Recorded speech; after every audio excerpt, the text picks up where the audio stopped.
ভেনেজুয়েলার ক্ষমতা নিয়ে যেন এক নীরব লড়াই শুরু হয়েছে। ভারপ্রাপ্ত প্রেসিডেন্ট ডেলসি রদ্রিগেজ যখন যুক্তরাষ্ট্রের সাথে সম্পর্ক স্বাভাবিকে তোড়জোড় চালাচ্ছে, তখন বিরোধী নেতা মারিয়া করিনা মাচাদো হোয়াইট হাউসে পেলেন উষ্ণ অভ্যর্থনা। ডোনাল্ড ট্রাম্পের সুনজর পেতে নিজের নোবেল পদক উপহার দিয়েছেন তিনি।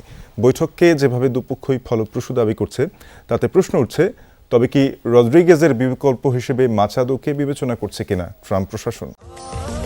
স্বাস্থ্যকর অল টাইম ফ্যামিলি কেক, সব সময় অল টাইম হেলদি লাইফ।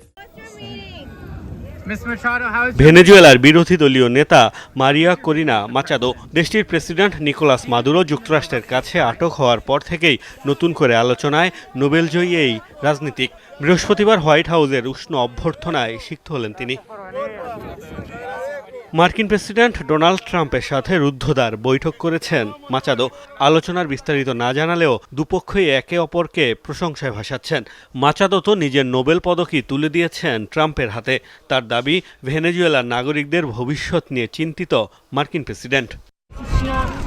আমরা ভেনেজুয়েলানদের প্রত্যাশা ও স্বপ্ন নিয়ে আলোচনা করেছি। আমি তার স্পষ্টভাষী মনোভাব দেখে মুগ্ধ। ভেনেজুয়েলার জনগণ যে কষ্ট ভোগ করছে তা নিয়ে তিনি চিন্তিত। আমি তাকে আশ্বস্ত করেছি, ভেনেজুয়েলার মানুষ এখন ঐক্যবদ্ধ। তারা চায় স্বাধীনতা, মর্যাদা ও ন্যায় বিচারের সাথে বাঁচতে।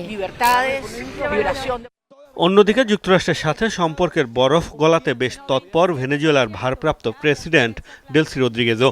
ট্রাম্প প্রশাসনই জানিয়েছিল তার উপর আস্থা রাখার কথা। এর আগে দেশটির বিরোধী দলীয় নেতা মাচাদোকে অজনপ্রিয় আখ্যা দিয়ে দেশ শাসনের অযোগ্য বলে দাবি করেছিলেন ডোনাল্ড ট্রাম্প। প্রশ্ন উঠছে, তবে কি মাচাদোর দিকে ঝুঁকছেন মার্কিন প্রেসিডেন্ট? যদিও হোয়াইট হাউস বলছে এখনও আগের অবস্থানই রয়েছে যুক্তরাষ্ট্র। প্রেসিডেন্ট যে মূল্যায়নটি তুলে ধরেছিলেন তার বাস্তবতার উপর ভিত্তি করে তৈরি।